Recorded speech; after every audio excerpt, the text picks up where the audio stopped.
저는 결혼할 나이가 한참이 지나버린 30대 후반의 노총각입니다.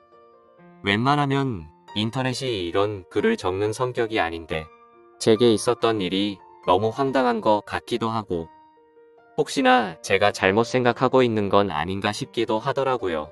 그래서 다양한 분들이 보시는 이곳에 사연을 남기게 되면 조금은 더 객관적인 이야기를 들어볼 수 있을 것 같아서 사연을 적어봅니다. 일단 간략히 말씀드리자면 얼마 전 제 인생에 모든 걸 바치고 싶었던 여자친구가 있었습니다. 어린 여자였음에도 불구하고 남들과는 달라서 독특했고 제겐 평생을 함께 하고 싶었던 여자였죠. 그래서 당장이라도 결혼을 하고 싶어서 무리하게 진행을 하다가 그 과정에서 생각하지도 못했던 일이 결국에 터져버리고 말았던 거죠. 아무튼 제 사연을 끝까지 읽어보시고 현명한 댓글 좀 부탁드리겠습니다. 저는 사실 그동안 연애를 할 수 없을 정도로 제가 부족했다고는 생각하지 않고 살았습니다. 주변에 있는 사람들도 저만큼의 외모나 능력이면 진작 결혼했어야 할 것 같은데 혹시 여자를 만나지 않는 다른 이유 같은 거 있는 거 아니냐며 물어볼 정도였었죠. 하지만 제가 살면서 연애를 딱 2번 해봤었는데 사실 그 연애도 남들이 보면 혀를 차면서 웃을 정도로 짧은 만남이었으니 사실은 모태솔로나 다름이 없었습니다. 그렇다고 제가 여자를 싫어한다고 피하는 건 결코 아니었습니다. 다만 제가 어릴 때부터 집안이 너무 찢어지게 가난하게 살았던지라 사업을 해서 꼭 성공하리란 마음이 어릴 때부터 지금까지 너무 크게 자리하고 있었던 거죠. 결국에는 하는 일들이 나름대로 잘 풀린 덕분에 주변 또래에 비하면 여유가 좀 있는 편입니다. 재산에 대해서 대충 말씀드리자면 지금은 제 명의로 된 40평대 아파트도 대출 없이 보유하고 있고 독일에서 나름 잘 나가는 외제차와 예금이나 증권 등 유동자산은 10억 정도 되는 것 같네요. 이 돈을 벌어오면서 우여곡절도 정말 많았고 힘든 시기도 많았었던 것 같습니다. 사업을 이루고자 하는 목표 하나만으로 20살이 되자마자 자원해서 군대를 갔다 왔고 군대에서도 목돈 마련에 조금이라도 보탬이 되고 싶다는 생각에 그 작은 월급조차도 푼돈이지만 악착같이 모았던 저였죠. 22살에는 전역을 하게 되었고 하루도 쉬지 않고 곧장 일자리를 알아봤습니다. 제 첫 목표는 작은 가게라도 시작하려는 마음이 컸었기에 하루 종일 알바를 3탕씩 뛰었던 것 같네요. 그러다가 제가 아는 가게 중에 제일 바빴던 가게는 다름 아닌 치킨집이었습니다. 남들처럼 평범하게 해서는 성공할 수가 없다는 걸 잘 알았기에 제가 아는 곳 중 제일 장사가 잘 되는 이곳처럼만 하면 쉽게 돈을 벌 수 있을 것 같았고 그날부터는 최대한 치킨집 사장님과 친해져서 어깨 너머로 모든 노하우를 다 전수받으려고 항상 열심히 했었습니다. 그러다 어느 날 은근슬쩍 사장님에게 물어봤습니다. 사장님, 우리 가게는 어떻게 다른데 잘 나가는 프랜차이즈 치킨집보다 이렇게 잘 되는 거예요? 그러자 사장님은 의기양양하게 웃으면서 대답했죠. 그거야 당연히 우리 가게가 맛있으니까 그렇지라고 대답하더군요. 저는 살살 비위를 맞춰주면서 말했습니다. 맞아요. 사장님, 진짜 우리 가게 치킨은 제가 먹어본 곳 중 최고인 것 같아요. 사장님, 저도 나중에 먹고 살기 힘들면 장사도 하고 싶은데 레시피 좀 알려주시면 안 되나요? 그 말이 끝나기도 무섭게 사장님의 인상이 확 변하더니 단호하게 그건 안 된다고 말하더군요.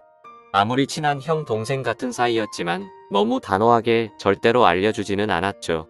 내심 서운해졌던 저는 그래서 뭐 맛이야, 내가 노력하면 얼마든지 가능하겠지라는 바보같이 아니란 생각을 가져버렸습니다. 아무튼 그렇게 알바들을 열심히 해가면서 치킨에 대해 엄청나게 열심히 공부도 하면서 지냈더니 일을 시작한 지도 금세 1년이라는 시간이 지나 있었고 초기 사업 자금으로 5천만 원이 모여 있었습니다. 하루도 쉬지 않고 앞만 보고 열심히 달린 보람이 너무 느껴져서 눈물이 날 것만 같더라고요. 그렇게 통장 잔액이 5천만 원이 찍힌 걸 확인하고서 저는 꿈에 그리던 사업을 시작했습니다. 처음에는 치킨이라는 특성 때문에 배달에만 매진하는 게 좋을지 홀 장사도 함께 하는 게 좋을지 많은 고민을 했습니다. 결국에는 욕심만 앞서서 홀 장사도 잘 되고 싶은 마음에 임대료는 부담스러웠지만 무리해서 자리를 얻게 되었죠. 그때 저는 너무 겁이 없었던 것 같습니다. 보증금의 월세를 내고 인테리어를 하고 났더니 장사 미천이 거의 바닥이 났더라고요. 그래도 장사 시작하면 금방 매출 오르게 될 거고 그걸로 불려나가면 되지라고 생각했습니다. 가장 큰 문제는 제 입맛에는 아주 맛있는 치킨이라고 생각했는데 냉정한 대중의 입맛을 사로잡기에는 충분하지가 않았는지 장사는 생각만큼 잘 되지가 않았죠. 그렇지만 노력 빼면 시체였던 저는 정말 죽을 듯이 뛰어다니면서 일도 했고 손님이 없으면 아파트란 아파트는 죄다 걸어다니면서 전단지를 붙이고 했습니다. 얼마나 많이 붙였으면 심심하면 경비분들이 돌아가면서 전화를 하셨고 집에 작작 붙이라면서 가게 전화로 욕도 엄청나게 먹었습니다. 하지만 사람이 노력만으로는 결코 성공이 쉽게 되는 게 아니구란 걸 뼈저리게 느꼈습니다. 가게를 시작한 지 2년이 되었지만 매출은 나이질 기미가 보이지 않았고 어쩔 수 없이 빚만 떠안은 채 가게를 정리할 수밖에 없었습니다. 정말 그때는 너무 암담했었죠. 남들보다 열심히 살았고 정말 많이 노력했어 첫 가게를 꾸미고 좋아했던 그때 생각이 떠올라서 너무 슬펐습니다. 그렇다고 제 꿈을 포기할 수는 없었기에 긍정적으로 생각했고 실패는 성공의 어머니라는 명언을 가슴에 되새기면서 다시 일을 시작할 준비를 하고 있었습니다. 그때부터는 음식 장사에는 진절머리가 났었기에 어떤 일이 제게 잘 맞을지 또 다시 고민을 시작했죠. 그런데 생각해보니 식당들의 달기나 식자재를 납품해주는 곳이 번뜩 떠오르더군요. 항상 물건을 보내주면서도 여유가 넘쳐 보이던 모습이 떠올랐고 이쪽 시장에 궁금증이 생기더라고요. 저는 곧바로 저희 가게에 닭을 납품해주던 사장님에게 연락을 드렸고 유통업을 배워보고 싶은데 사람 필요 없냐고 물어보았고 그곳에 취직을 하게 되었습니다. 그렇게 사업 자금을 마련하기 위해서 몇 년 동안 일을 배워왔죠. 역시나 돈을 버는 게 생각처럼 쉽진 않았지만 유통업은 내가 열심히 노력하고 정직하게 하면 충분히 성공할 수가 있겠다 싶었습니다. 그래서 결국 저는 몇 년 동안 배운 노하우와 자금을 바탕으로 특유의 친화력을 앞세워서 열심히 영업을 시작했고 지금까지 연애는커녕 제대로 쉬지도 않고 쉼없이 달려오다 보니 나름대로 업계에서도 알아줄 정도로 사업 규모도 커지게 됐고 안정적으로 기반도 갖춰지게 되었죠. 그렇게 제가 꿈꾸던 목표를 나름대로 이뤄지고 제 자신을 돌아보니 뭔가 많이 허망하더군요. 그 오랜 시간 동안을 사치는 금물이었기에 여자들과 어울려서 논다거나 이런 건 생각조차 하지 않고 지냈고 주변에서 여자친구를 소개시켜준다고 했지만 귀에 들어오지도 않았습니다. 그런데 이제는 제 나이를 돌아보니 나이도 40대를 앞두고 있었고 술을 마시다 보면 제 스스로 외롭다면서 한탄하는 모습이 보이더군요. 그러다가 이대로는 안 되겠다 싶어서 발등에 불 떨어진 것 마냥 여기저기 사교 모임에 나가기 시작했습니다. 아니나 다를까 여자들을 상대한 경험이 너무 없었던 저는 모든 게 낯설었죠. 그렇게 몇 달 동안 여러 차례 모임에 나가다 보니 이것도 아니다 싶은 생각이 들 때였습니다. 식당 문이 열리면서 인사를 하고 들어오는데 정말 주변에 있는 모든 남자들이 쳐다볼 정도로 예쁜 외모의 여자가 들어왔습니다. 솔직히 말해서 저 외모에 왜 이런 모임에 나오는 걸까라는 생각이 들었었죠. 그런데 알고 보니 그 여자는 모임에 자주 나오던 대학생 여동생이 있는데 그 사람의 친구라고 얘기를 해주더군요. 그러더니 그녀는 잠시 친구 얼굴만 보고 선약이 있어서 가봐야 한다며 잠깐 앉아있다가 모두에게 인사를 하고는 가버렸습니다. 정말 제 인생에 있어서 이런 떨림을 가지게 될 거란 건 생각조차 못했습니다. 하지만 저도 나름대로 남들에 비해서는 능력도 갖췄기에 용기를 내게 되었죠. 그날이 지나고 모임에 자주 나오던 여동생에게 연락을 해서 말했습니다. 오빠가 사실 그때 데리고 왔던 친구한테 관심이 있어서 그런데 혹시 소개 좀 시켜줄 수 있을까? 만약에 그 친구랑 잘 되면 진짜 마음에 드는 선물 한턱 쏠 테니까 주선 좀 해줘 라고 말했습니다. 그러자 그 여동생은 의미심장한 말을 하더라고요. 소개는 어렵지 않은데 제 친구 보통 내기는 아닌데 감당할 수 있겠어요? 무슨 말이지 싶기도 했지만 사실 그때는 그런 건 귀에 들어오지도 않았었죠. 결국 그 여동생은 소개는 잡아보겠다고 했고 며칠 뒤에 소개를 받기로 약속을 잡았습니다. 그날 처음 만나는 자리였고 가능한 이야기를 많이 나누고 싶은 마음에 룸이 따로 구분된 아주 비싼 고급 레스토랑에 예약을 해두었죠. 약속한 당일 저는 미리 도착을 했고 그녀는 빨간 원피스를 입고서 들어오는데 무슨 연예인이 들어오는 건가 싶어서 정신을 못 차리겠더군요. 그렇게 미리 준비했던 음식들이 차례대로 나왔고 그녀는 고급스러운 음식들이 만족스러웠는지 아니면 제가 마음에 들었는지 모르겠지만 다행스럽게도 저희는 같이 웃음을 지으면서 즐겁게 이야기를 이어나갔습니다. 그러더니 이렇게 비싼 레스토랑에는 자주 오시나 봐요? 라고 물어보더군요. 저는 사실대로 말하는 게 좋겠다 싶어서 웃으면서 대답했습니다. 오늘 예지씨 처음 보는 날이라서 무리 좀 했다며 자주 오진 않아요 라며 웃었죠.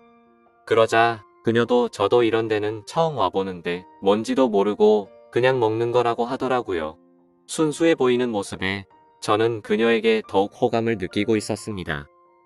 그렇게 이런저런 얘기를 주고받다가 와인을 한 잔씩 하다 보니 그녀는 취기가 올라왔는지 두 볼에 손을 대고서 저를 빤히 쳐다보더니 나이에 비해서 똥아니고 귀엽게 생기셨네요 라고 하더군요. 갑자기 무슨 말을 하는 건가 싶어서 놀랬지만 좋게 봐주는 듯 해서 속으로는 기분이 좋았죠. 그렇게 첫째 날은 서로가 무리하지 않고 식사를 즐겁게 마쳤고 주말에 보고 싶었던 콘서트가 있는데 같이 보러 가자고 했고 자연스럽게 애프터 신청을 하게 되었습니다. 사실 그때까지만 해도 너무 예의도 바르고 순수해 보였던 그녀였기에 소개를 시켜줬었던 그 여동생이 괜히 심술나서 장난을 친 건가 보다 했습니다. 그날 대리기사를 불러서 뒷자리에서 그녀를 데려다 주는데 술 기운에 약간 취했던 건지 살짝 제게 기대던 그녀가 너무 예뻐 보이고 두근거렸죠. 하지만 섣부르게 다가서다가는 모든 게 무너질까봐 더욱 조심했습니다. 그렇게 처음 만난 그날은 조심히 그녀를 집까지 잘 데려다 줬고 약속한 주말에 콘서트를 보기로 했던 날이 되었습니다. 저는 그날따라 일이 많은 바람에 생각보다 퇴근 시간이 늦어졌고 약속 시간에 맞춰서 가려고 애써봤지만 퇴근 시간에 걸려버렸죠. 결국 약속보다도 30분이나 늦게 도착을 하고 말았습니다. 그래서 도착하자마자 기다리고 있던 그녀에게 미안하다고 말을 했죠. 그녀는 일 하다 보면 늦어지는 건 어쩔 수 없는 거 아니까 이해한다고 해주더군요. 배려심도 참 깊은 여자구나 생각하면서 기분 좋게 콘서트 시간까지 기다리고 있었습니다. 그렇게 기다리던 중 그녀는 갑자기 오늘 늦게 오셨으니까 부탁 하나만 들어주면 안 되냐고 하더라고요. 그런 모습에 귀여운 나머지 부탁이 뭔데요? 라며 웃으며 물어봤더니 지금 말고 나중에 꼭 하나만 들어달라고 해서 알겠다고 했죠. 그렇게 설렘을 가득 주던 그녀와 즐겁게 콘서트를 함께 관람하고 나서 곧바로 식사를 위해서 자리를 옮기게 되었습니다.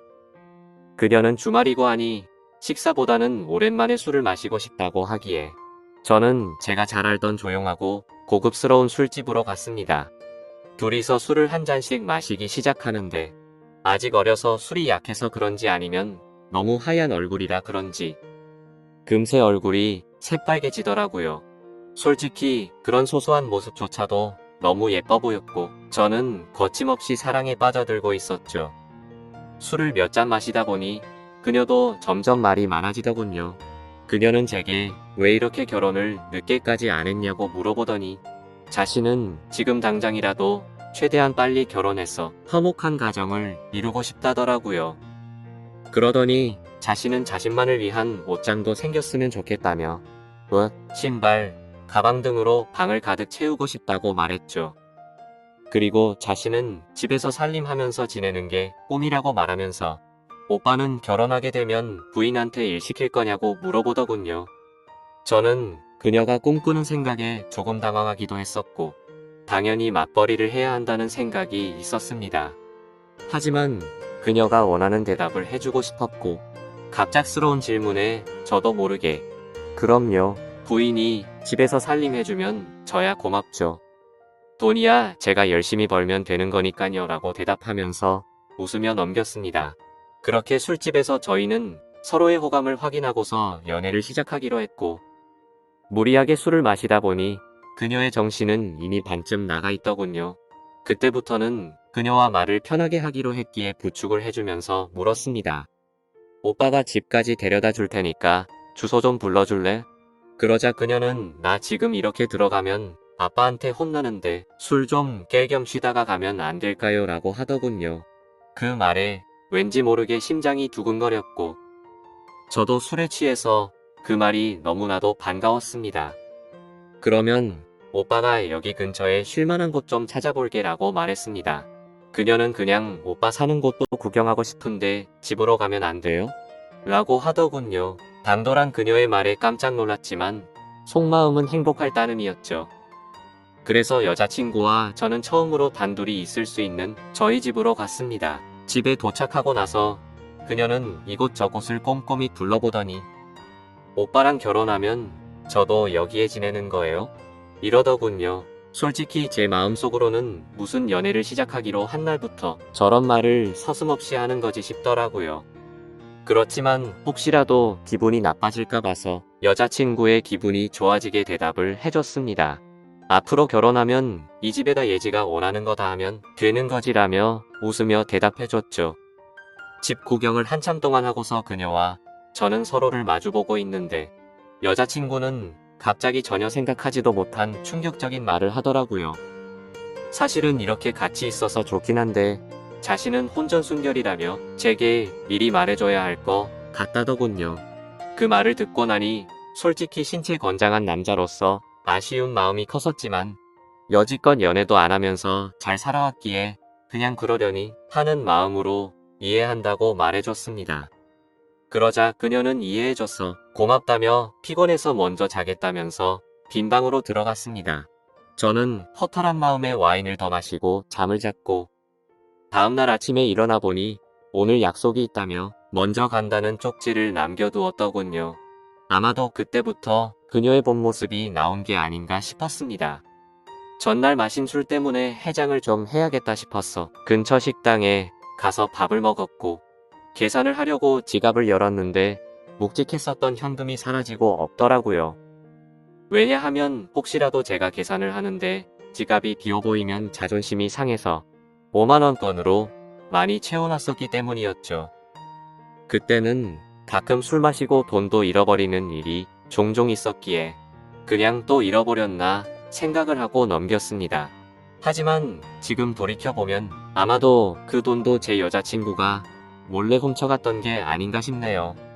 아무튼 그날 이후로 저희는 남들처럼 좋은 곳에서 데이트도 하고 다니며 사랑을 키워나갔죠. 다른 날과 다름없던 어느 날 데이트를 하고 있는데 대뜸 부탁이 있다고 하더라고요.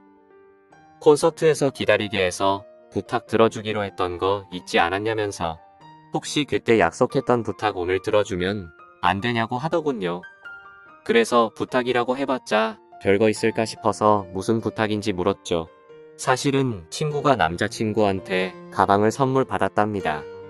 친구가 옷줄 떼면서 자랑하는데 기분이 너무 나빠졌다고 하더라고요. 그러더니 혹시 오빠 나 가방 하나만 사주면 안 돼? 라고 묻더군요. 제가 아무리 돈이 많다 할지라도 어릴 때 고생 해가면서 돈을 벌어봤기에 돈을 허투루 쓰는 걸 굉장히 싫어했습니다. 하지만 그때 당시에는 여자친구를 정말 많이 사랑했기에 차마 거절을 할 수가 없었죠. 결국 어쩔 수 없이 여자친구가 원하는 가방을 사러 갔더니 가격을 보고 기절할 뻔했습니다. 손바닥만한 가방이 300만원이 넘어가는데 여자친구는 속이 썩어 들어가는 제 마음도 모르고 도와 죽으려고 하더군요. 남자가 쪼잔해 보이고 싶지 않았기에 아무렇지 않은 척 가방을 사주게 되었고, 그날부터는 여자친구는 제 돈을 쓰는 걸 별로 대수롭지 않게 생각하더라고요. 데이트를 할 때는 당연히 돈 10원도 쓰지 않았습니다. 그렇다고 제가 어리고 학생 신분이던 여자친구에게 뭘 얻어먹고 싶었던 건 아니었죠. 다만 너무 당연하다는 듯 10원도 안 쓰는 모습이 조금은 실망스러웠다고 할까요? 금액이 아니라 마음만으로도 편의점에 있는 생수 하나만 사다 줘도 저는 좋아했을 겁니다.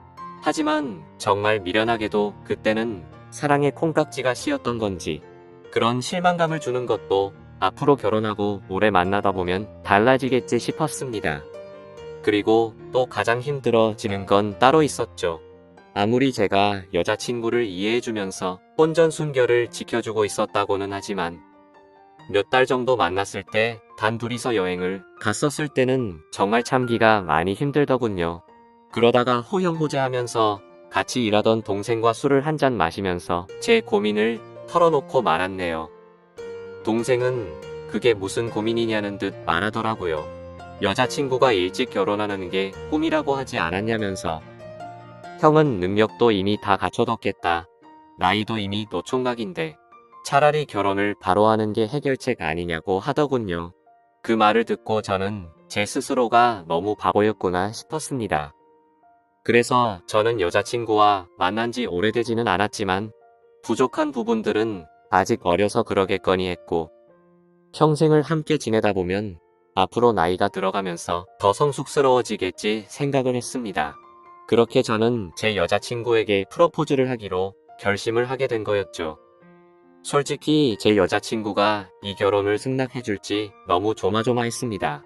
제 나이도 나이지만 여자친구와 교제를 한 지 겨우 6개월밖에 안 되었으니 말이죠. 하지만 처음 사귈 때부터 여자친구는 빨리 결혼을 하고 싶다고 했었고, 연애를 하면서도 결혼 얘기를 한 번씩 했었기에 희망이 있다고 생각했습니다. 어떻게 프로포즈를 할지 며칠 동안을 고민하고 또 고민했습니다. 어린 여자친구에 비해서 늙은 남자친구였기에 정말 감동스럽게 해주고 싶었죠. 그래서 제가 하던 일도 다 제쳐두고 열심히 며칠 동안 준비를 했고 디데이가 되었습니다. 여자친구는 전혀 눈치채지 못하게 해둔 상태였고, 수업이 끝날 시간에 몰래 마중을 가서 무작정 태워서 이벤트 장소로 가려고 계획을 했습니다. 그렇게 설레는 마음으로 차에 앉아서 여자친구가 나타나기를 기다리고 있었습니다. 한참을 기다리고 있는데 제 눈앞에는 믿을 수 없는 광경이 벌어졌습니다.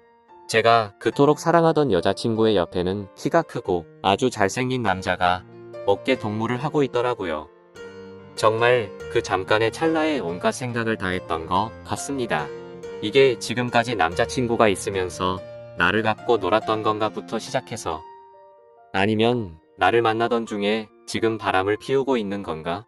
혹시 그것도 아니면 요즘 어린애들은 친구끼리도 저렇게 어깨에 손도 올릴 수도 있는 건가 하며 온갖 생각을 했습니다. 결론적으로는 아무것도 모른 채 정신 나간 의처증 환자처럼 난리를 치는 건 아니다 싶었습니다. 일단 기왕 이렇게 된 거 어떤 사이인지 몰래 따라가서 지켜보기로 했던 거죠. 프로포즈를 할 생각에 두근거리던 설렘이었는데 그때부터는 화가 나서 폭발해버릴 만큼의 두근거림으로 바뀌어 있었습니다. 조심히 따라가다 보니 둘이서 택시를 잡아 타고는 시내로 이동하더군요. 정말 간절히 빌었습니다. 아니겠지, 아닐 거야 라고 입 밖으로 계속 말하면서 따라갔습니다.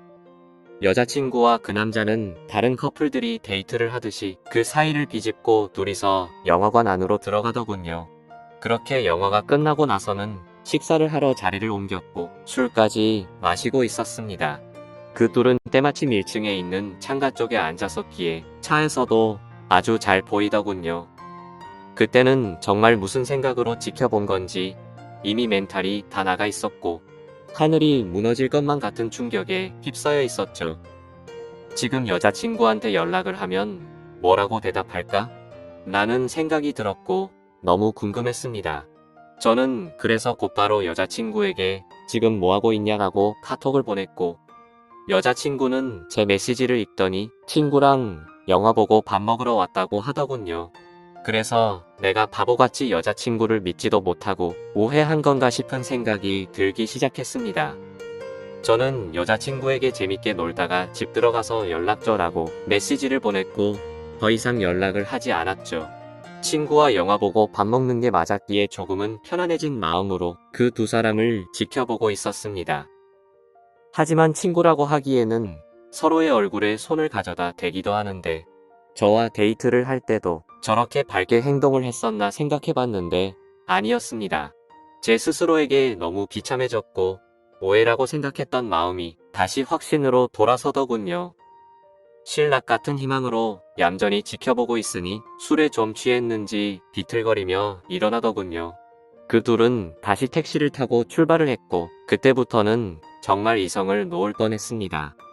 왜냐하면 두 사람은 제가 알던 여자친구의 집 방향이 아니라 다른 방향으로 향하고 있었거든요. 그렇게 도착한 곳은 원룸촌이었고 두 사람은 함께 그 집으로 들어갔습니다. 너무 어이가 없었고 문을 부시고 들어가야 하나 고민을 하고 있었습니다. 그때 여자친구에게서 카톡이 오더라고요. 오빠 나 이제 집에 도착했는데 피곤해서 바로 자려고 라고 왔더군요. 머리끝까지 화가 나서 그 메시지를 보자마자 곧바로 전화를 걸었습니다. 하지만 전화를 받지 않았죠. 그냥 그렇게 전화를 걸고 있는 제 자신이 너무 비참해서 저도 모르게 눈물이 흘렀습니다. 전화를 몇 번 해도 다 무시하고 받지 않길래 한참 동안 멍하니 앉아있다가 카톡을 보냈죠. 딴 남자랑 있느라 전화도 못 받나 보네 라고 보냈습니다. 그 메시지를 보내고 나서 20분 정도가 지나자 여자친구가 나오더군요. 제 차를 못 보고 지나쳐서 큰 도로변으로 걸어가더니 그제서야 제게 전화가 왔습니다. 전화를 받았더니 여자친구는 화가 났다는 듯이 말했습니다. 오빠 지금 나 미행하고 다니는 거야? 라고 하더라고요. 지금 화가 날 사람이 누군데 그딴 식으로 말하냐고 했더니 지금 무슨 말도 안 되는 걸 착각하는 것 같은데 학교 친구네 잠시 들려서 과제 좀 한 거라며 어디냐고 묻더군요. 그 말도 안 되는 핑계를 듣고 있으니 너무 열이 받았습니다. 너는 집에 갔다고 거짓말하더니 술 마셔서 취한 채로 과제하러 갔다고 헛소리 하지 말고 앞으로 연락하지 말아라고 말하고는 전화를 끊었습니다. 그렇게 하고는 계속해서 연락이 오는데 다 무시를 해버렸고 여자친구를 지나쳐서 집으로 들어갔죠. 그날 이후로도 며칠 동안 쉴 새 없이 전화가 오더라고요.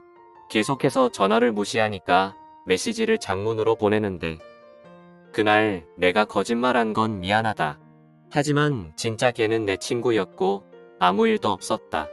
혹시라도 오빠가 오해할까봐 거짓말을 좀 하긴 했지만 제발 자신을 믿어달라고 하면서 솔직히 그 남자애가 나한테 관심이 있어서 달라붙는 건 맞는데 나는 전혀 관심이 없다라고 하더군요. 그래서 저도 마지막이다 생각하고 메시지를 보냈죠. 사실 그날 너를 따라간 거는 너와 결혼을 하고 싶어서 프러포즈를 하려고 갔던 거였다. 그런데 다른 남자와 있는 걸 보고 혹시나 하는 마음에 따라갔는데 그 혹시나가 혹시나였다. 네가 원하는 거 평생 하고 살게 해주려고 했는데 이렇게 된 건 내 잘못이 아니다. 그리고 누가 봐도 그 남자만 좋아서 그런 게 아니라 너도 남자친구 대하듯 하는 걸 다 봤으니 앞으로 두 번 다시는 나한테 연락하지 말고 잘 살아라 라고 했습니다. 그렇게 마지막 메시지를 보내고 나서도 벌써 일주일이 지났습니다. 정말 마음이 너무 아프고 가슴이 찢어질 것 같네요. 여자친구에게서는 아직까지도 매일같이 연락이 오고 있습니다. 지금도 자신은 결백하다면서 제가 고백을 했으면 저와 결혼하려고 했다고 합니다. 그러면서 지금까지 사준 옷, 신발, 가방 다 가져가도 좋으니까 제발 용서해달라고 당장 결혼해서 행복하게 살자고 하더라고요. 하지만 저는 여자친구의 이 말이 거짓말인 걸 알고 있습니다. 일주일 전 그날 집에 들어오자마자 저에게 여자친구를 소개해줬던 여동생에게 연락을 해봤었죠. 그리고 대뜸 이렇게 말했습니다. 너 내가 여자친구 소개해줘서 고맙다고 선물해준 거 100만 원 넘는 거 알지? 네가 지금부터 거짓말하면 네 선물도 도로 가져갈 거고 널 사기죄로 고소할 거라고. 하지만 모든 걸 솔직하게 말해주면 선물도 필요 없고 너한테는 아무 말 안 하겠다. 내가 지금 예지가 다른 남자랑 있는 거 봤는데 키 크고 잘생긴 그 친구 너도 알지? 둘이 무슨 사이인지 솔직하게 말하라고 했습니다. 그러자 그 여동생은 말했습니다. 오빠 진짜 죄송해요. 저도 그 둘이서 사귀고 있는 건 전혀 몰랐어요. 오빠랑 예지가 사귀고 몇 달 정도 지났을 때 그 둘이서 비밀 연애하고 있던 걸 자신한테 들켰다고. 오빠한테는 절대로 비밀로 해달라고 해서 어쩔 수가 없었어요 라고 하더군요. 그 대답을 듣고 한참을 고민하다가 물었습니다. 마지막으로 하나만 더 물어볼게. 예지가 혼전순결이라고 하던데 그 말은 사실이냐고 했더니 자신이 아는 바로는 전혀 그렇지 않다고 하더군요. 예상을 했지만 그 충격은 정말 너무 어마어마했습니다. 그래서 저는 내가 지금 이 사실 아는 거 절대로 말하지 말고 너도 다시는 나한테 연락하지 말라고 하고는 전화를 끊었습니다. 도대체 이 여자는 무슨 생각이었을까요? 돈 없고 어린 대학생 남자친구가 마음에 안 들어서 저를 만났던 걸까요? 아니면 그 남자와는 자신이 꿈꾸는 미래를 생각할 수 없는데 저와 만나면 평생 편하게 돈만 뜯어먹을 수 있었다고 여긴 걸까요? 정말 숨조차 제대로 쉬기 힘들 정도로 너무 상처가 큽니다. 지금까지 평생을 일만 하면서 지내오다가 제대로 된 사랑을 처음 만났다고 생각했는데 말이죠. 여러분들이 보실 때는 제가 어떻게 하는 게 좋을까요? 솔직히 너무 사랑하는 여자친구이기에 헤어지는 게 너무 괴롭습니다. 그냥 알면서도 다 속아주는 척 다시 만나고 결혼을 하는 게 좋을지 아니면 이대로 끝을 내는 게 좋을지 많은 분들의 의견을 듣고 싶네요. 소중한 의견 댓글로 남겨주시면 가슴 깊이 새겨 듣겠습니다.